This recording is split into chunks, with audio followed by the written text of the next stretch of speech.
we are four frustrated change makers in education. Now with the TEA takeover, intervention, whatever you want to call it, we feel like there's just conversations that are not happening. And so what we wanted to do is just open an opportunity for people to have another conversation, and maybe one that even reframes the dynamics that we're seeing, that we're hearing about in the news. You're now seeing a partial list of the topics that we feel are not getting enough coverage. And if they're being covered, they really lack the voice of parents, teachers, or kids. And so everything from policy conversations to politics, to the youth voice, to teachers and their mental health and their workload, to parents and the incredible fear that most parents struggle with. And the one that we're really excited about is the future. What happens when TEA leaves? What's the impact of artificial intelligence and technology in general, and what do kids really need to know and be able to do in this crazy 21st century? If Houston is going to break out of this continuous cycle of education dysfunction, we've got to have a community response, and we think this podcast could help. So what we have today are four folks who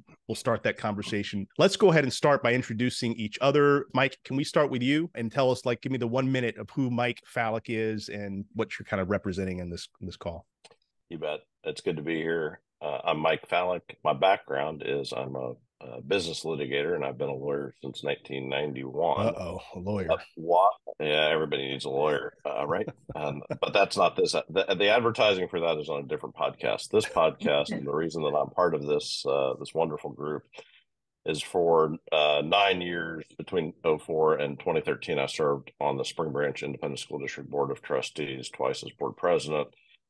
Spent most of that time in deeply concerned about policy and legislation. And the reason I ran was I believe that ultimate student outcomes, where students end up, not at the end of 12th grade, but at the end of school, how they interact, how they're prepared, and how successful they are is dependent on the education they get from our K-12 public education system. Mm-hmm. Got it. Cool. So you're kind of the governance person, the policy wonk, been a part of a large school district governance structure, and that's kind of your framing a little bit. A good summary. Yes. Yep. I think that's better said than I did. Thank you. Great. Well, we'd love to hear more, and we'll have an opportunity to talk about what student success actually looks like. And again, so Tori Cofield, Tori, can you go next and kind of tell folks about who you are and what kind of perspective you have around this education thing? Absolutely. Excited about the conversation. My name is Tori Cofield. I am a lifelong educator. I started teaching in 1988.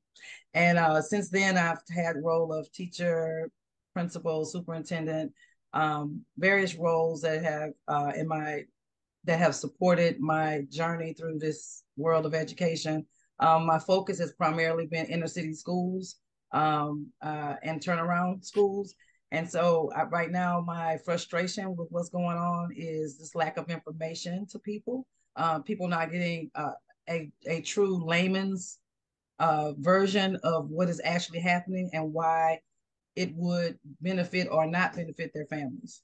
So I'm really excited about, providing some clarity around that, and looking forward to the conversations. Nice. So again, you've been everywhere in education, from the classroom, and your story, by the way, which I hope we can share at some point, is also amazing about your own journey into education, as a teacher and the leadership of others, teachers that groomed you to be where you have been and where you are now. I'll go next. Matt Barnes. I've been working with parents for the last 10 or 15 years. I believe that education will not work. It will not work until we get parents at the table, and in a major way. And right now, I've been on 10 educational boards, and in almost every circumstance, the voice of the parent is absent and oftentimes discouraged. And so when I'm talking, I'm usually talking about how do we make sure that parents feel like they are the owners of this process of learning, and that their voice is not only represented and respected, but followed, even if it's sometimes what we don't want to hear.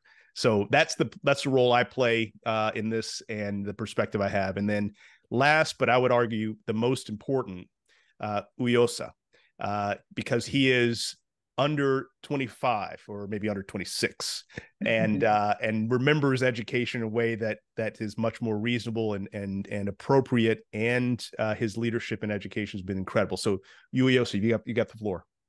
Yeah, Uyosa Elegon here. I consider myself as a facilitator and strategist. However, most folks will consider me an organizer. I've been organizing since I was 14, 15. I'm 25 now. Born and raised in Houston, Texas. Attended all HISD schools from elementary to high school, and stayed in Houston for undergrad. And across that entire time, I was organizing several different issues. Started in education, and I find myself in full circle as a person who works at a policy organization, a statewide policy organization, and works in youth media that's Houston centric. Schooling has come right back around as one of the most important issues today to focus on, not only from an academic standpoint, but from the standpoint of growing young people who are already a part of and will be even more influential in the making and running of society, right? Absolutely. So that's what my focus has always been. So thank you. And again, if I'm going to bet money, I'm going to bet money that his voice is going to be the most important conversation that we hear, because we so rarely hear young people's voice around issues of education. And that is one of the guiding principles of this conversation. So we are frustrated because the voices and the policies and perspectives that we bring to the table, they don't seem to be getting any light of day. And so what I ask folks to do today is to take one question, one issue that each of us feel like doesn't get oxygen, doesn't get discussed, or if it is discussed, it's horribly misunderstood. And so again, we'll follow the same order. And Mike, what was the issue that you think is just either misunderstood, absent from conversation, et cetera? What do you think? So yeah, I and kind of bootstrapping on what you just said, the student voice. I'll start with that. So I ran for the board in 2002 and again in 2004 in Spring Branch on the idea that we weren't paying attention to anything more than getting kids across the stage on a May Day in 12th grade. And that instead we should be focusing on and judging success based on ultimate student outcomes. And we can talk a lot about that, and we will, because, well, Matt, you know me, we will. We have no choice. If you're on the call, we're going to talk about ultimate student outcomes. Amen. And thank you for acknowledging that. And what really comes to mind in response to your question is this. I don't think we recognize as adults how important our voice is in the ears of children. I don't think we appreciate on a day-to-day how important it is for a student to have an advocate, an adult. This isn't new, and my opinion of this isn't new. There's research, there are books, there's been talk about this for as long as I've been around education, that if a student has an adult advocate, they're much more likely to be successful. If they know that there's one caring adult in the building who actually cares about their success, they're much more likely to be successful. I don't think we talk at all about that. I don't, and if we do, it's in passing as a one-off. They're going to have a college counselor or a counselor or a meeting with a parent-teacher conference. Or it's going to be a one day and 1 month and one time, and that might be great for the parent, but it probably doesn't feed the kid's soul. And I think we miss it. I think we miss the importance of that. And so Tori, I'm sorry to cut you off, Mike, but Tori, react to that as a person, a former teacher, former school leader. What are the pressures that make that hard? Which part about what he said? He said a lot. like valuing and prioritizing the thoughts and the perspectives of young people, and what makes it hard for, and being an advocate for those young people, what makes it hard for a teacher or an administrator to actually do that in practice? The people making the decision for the kids don't have the kids' best interest in mind. So the teachers have to follow directives of the district. So a great example of that would be, like I said before, my focus has been inner city schools. So we all know it's no secret that most of the children, many of the children in our schools, inner city schools, we're talking about underserved populations, come in low. Yep. And, in their first K through third grade experience is usually very shaky. They, right now the third grade scores in Texas and Houston, no, we don't have to go to Texas and Houston, are just ridiculous as far as their ability to read. So Terrible. I'm a third grade teacher, and I have a third grade boy in my classroom that cannot read, but the law says I have to teach him at a third grade curriculum. And I don't have the autonomy, even though I have the skill set to teach him how to read, because right now he should be reading to learn, not learning to read. Yes. But if I have the autonomy to teach him how to read so that he can read to learn, then I'm happy. I'm a great teacher. But because the district won't allow me to even access curriculum or resources to help this kid, he continues to fall behind. And then an HISD solution was, let's put him in summer school for 4 weeks and just pass him on to the next grade. And then that teacher is faced with the exact same problem. And it gets worse because now he's pre-puberty. Yes. He's a boy, particularly a black male. And we already know the statistics around black male, and that domino just starts to fall. So the advocate role that you would want to play as a teacher is corrupted by the structure that says these are the things you've got to do. So that's an example, great example of a really clear goal that never really gets fully pursued because the system corrupts the process and the desires and the hearts of teachers, administrators, and policymakers. Frankly, the whole structure is aiming in the wrong direction, in my argument. So, Uyoso, can we go to you next about what's an area that is frustrating to you, that doesn't get enough time and attention, and why does it matter, particularly for young people? Yeah, I think that all these conversations about outcomes, all these conversations about systems are really important. And it always makes me think about the ability for young people to even influence their educational process, right? And I think in this situation we're talking about within schools, even though we know education happens everywhere, right? Sure. For me, as a person who started my kind of organizing work within the HISD Student Congress, our whole focus was, how do we take our own voices as students and have them influence all sort of different areas of the school district? And at that time, that went from lunches to gang activity to curriculum. And we're hoping at some point to even on the board, right? There's all this discussion nationally and also some success with having voting or non-voting student members on school boards. But I think that there are so many different opportunities that school districts have to give young people the ability to actually make really substantial decisions that affect their lives in schoolhouses. So I think that this just doesn't get enough attention. No. And when we're thinking about wanting folks to be self-determinant and self-governing once they reach 18 and engage in the electoral process, right? Be great neighbors, volunteer in their communities, this all has to be practiced and started up within some place. And I think the school is the best place to start this activity. So, wow, huge. And you were the president of the Houston Congress, correct? Or no, I you weren't. One of the folks who are just really serious about the work. Yeah. I met you when you were involved in that, and that was a few years ago. Any reactions, Mike, Tori, to Uyosa's point about student leadership and their ability to influence all aspects of the educational system? I couldn't agree more. I think it is the missing voice. The decisions that are made they're actually decisions about students. All of school is about student outcomes, student success. Good point. Well said. I'm wrong. I'll take it back. All of the decisions should be about student outcomes, is the way that should be phrased. You're right.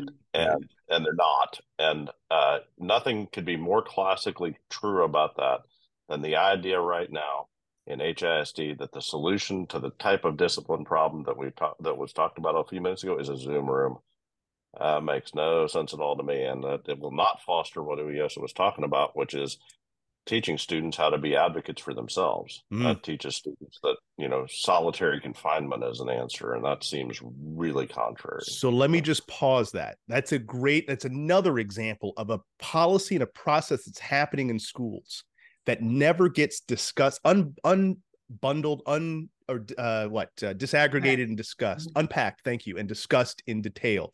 So exactly the wrong message, exactly the wrong approach if we're trying to build self-governing young people. And so it's complicated, but again, these are the stories and the conversations that we would want to participate and to bring up in a podcast like what we're trying to do. And so I want to hear from folks listening. Tori, you've got some thoughts, and I know I missed you on the areas of frustration you have as well.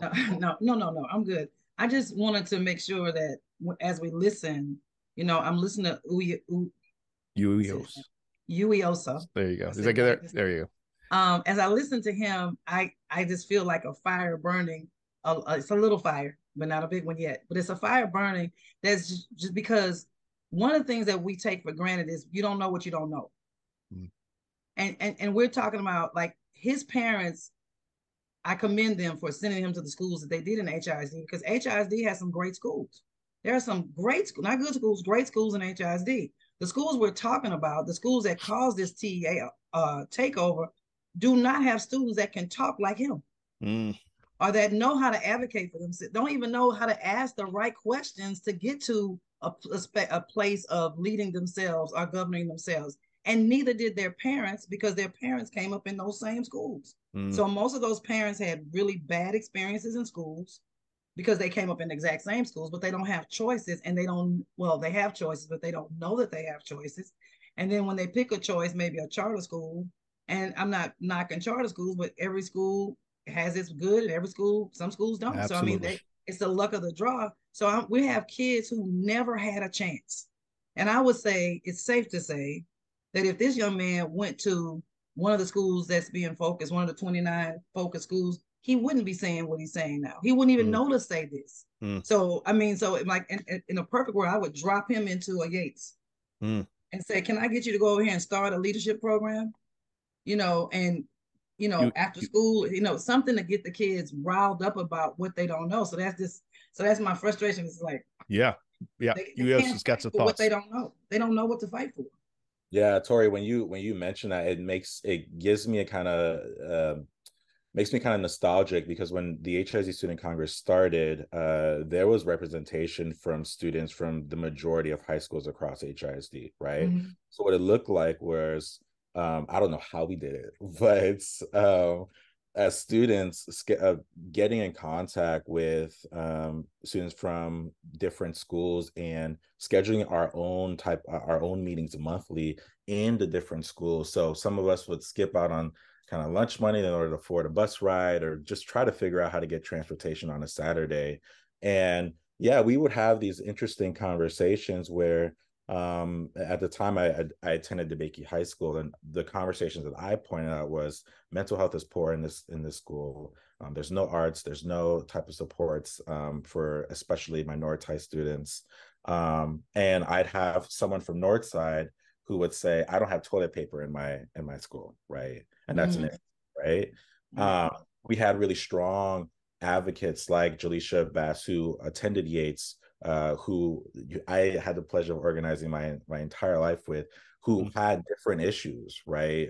Students just walking out of the school, right? That was at that time. I don't know what's going on now, but I think that the reaction from adults at our individual schools and sometimes at the district was so poor that it was a scenario of, okay, which students that have the resources to kind of weather all these types of disciplinary reactions will kind of stay in the forefront. And I think that over time, that kind of oppressive nature made it harder for students at a Wheatley or a Worthing or a Yates to be able to continue their advocacy, right? Absolutely. Yeah.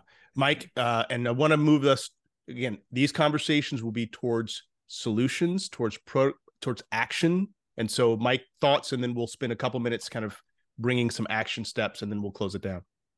Yeah, just real quick, in response to what I'm hearing, and coincidentally or not, in line with what you just said, I think coming back full circle to where we started, I think that what's missing from the conversations is the why. So, what's the objective in the reaction from leadership, from principal, from staff, from administration to what you just described? What's the objective?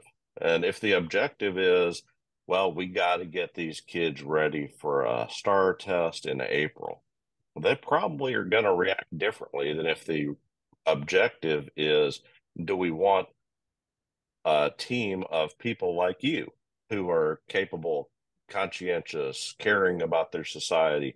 That's a different analysis than the one that simply gets a kid to sit at a desk for 3 hours on a day in April. Yep. And I think we asked the wrong question on we, and that's the collective. We asked the wrong question about what students' purpose is and what our purpose is in their lives. If all we're talking about is how do we get them to perform, and that's what's going to happen in HISD, in my view, is they're going to improve the test scores. There's no way they're not, because the solution they're applying is designed for that problem, but that's not the problem, in my view, that they should be addressing. They should be addressing how do we get a team of people like you, Yusuf, people who care about their society. How do you elevate good functioning adults? Right. How do you elevate young people in places like Yates or Wheatley that can then begin to self-lead, self-govern? That's a whole nother conversation. So again, now moving towards action, what we would offer is one very simple action step. Is if this conversation, what you heard a little bit today, and again, we're just touching on real short issues right now, but if this conversation resonates, the action step that we would ask you is just to share this link with one other person, not 10, not 100, just one other person. Because if more people are having conversations like this, then we believe there's a demand side pressure that can start to show up, where lots of parents are saying, lots of students are saying, lots of administrators, teachers saying, we're not going to get distracted by that issue because we're focused on what's the outcome. And that question, what's the outcome, happening at every meeting, would be a powerful change in the system. So if what you're hearing is a little teaser, is of interest, share it with one other person, and then give us some feedback about other things you'd like to hear about. And there'll be ways to do that in the links provided. So maybe with that, any last closing comments? And again, this is a teaser, so we're keeping it short. Okay, so that's it for now. Again, for myself, Mike, Tori, and Uyosa, thanks for listening. So if these topics and possible interviews are of interest, please like and share this and sign up for updates when the next podcast drops.